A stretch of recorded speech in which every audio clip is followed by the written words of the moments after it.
আসসালামু আলাইকুম। ধান কাটার কাজ শেষ হলে সবাইকে বলেছিলাম কোয়েল পাখির রোস্ট রান্না করে খাওয়াবো। তো আলহামদুলিল্লাহ রোদ বৃষ্টিতে ভিজে হলেও আমাদের ধান কাটার কাজটা শেষ হয়েছে। ওদেরকে যেহেতু ওয়াদা করেছিলাম তাই দেরি না করে আমরা আমাদের কাজে লেগে পড়লাম।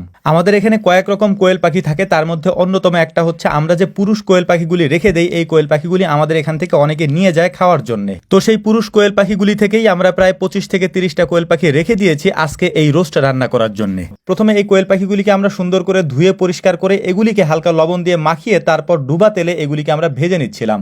বাকি যে রান্নাগুলি রয়েছে সেই রান্নাগুলি আমরা করিনি, কারণ ওই রান্নাগুলি যদি আমরা করতে যাই তাহলে আমাদের খাইতে খাইতেও সন্ধ্যা হয়ে যাবে। তবে এখন যেভাবে আমরা কোয়েল পাখিগুলিকে ভাজতেছিলাম গরম তেলের মধ্যে, এভাবে ভেজে তারপর সস দিয়ে খাওয়ার মধ্যে আলাদা একটা মজা আছে, যেটা অন্য একদিন আপনাদেরকে আমরা দেখানোর চেষ্টা করবো ইনশাআল্লাহ। কারণ যেহেতু হাঁস মুরগির তুলনায় কোয়েল পাখির স্বাদ অনেক গুণে বেশি থাকে, যে কারণে এটাকে যেভাবেই রান্না করা হোক না কেন এটা খেতে খুবই সুস্বাদু লাগে। তবে আমাদের মতে সব থেকে বেশি স্বাদ হচ্ছে এটাকে যদি সুন্দর করে ভেজে সস দিয়ে খাওয়া যায়, তার মধ্যে সব থেকে বেশি স্বাদ পাওয়া যায়। রোস্টের স্বাদ আমাদের কাছে জানা ছিল না, এটা এবার প্রথম আমরা করেছি এবং এটার রেসিপি আমাদের বাড়ির ভেতর থেকে দিয়ে দিয়েছে যে এইভাবে রান্না করতে হবে, সেভাবেই আমরা রান্না করার চেষ্টা করতেছিলাম। তো আলহামদুলিল্লাহ রান্না করার পর এটা দেখতেও যেমন সুন্দর হয়েছিল এবং খেতেও অনেক বেশি সুস্বাদু হয়েছিল, যেটা আমরা আশাও করি নাই। তো একদিক দিয়ে আমরা কোয়েল পাখির রোস্ট তৈরি করতেছিলাম, অন্য দিক দিয়ে আমাদের বাকি খাবারগুলি তৈরি করা হয়ে গিয়েছে আগে থেকে, এ কারণে ওগুলিকে এনে তারপর আমরা পরিবেশন করার চেষ্টা করতেছিলাম সুন্দর করে, যেহেতু আমাদের হাতে সময় কম। রোস্টের পাশাপাশি পোলাও রান্না করা হয়েছিল, এর সাথে আমাদের দেশি হাঁসের ডিম ভুনাও করা হয়েছিল। তো যাই হোক আলহামদুলিল্লাহ আমাদের রোস্ট রান্নার কাজটাও প্রায় শেষের দিকে। এখন এটাকে আমরা এখান থেকে নামিয়ে নিব। নামিয়ে নেওয়ার আগে হালকা একটু ঘি এর মধ্যে আমরা দিয়ে দেব।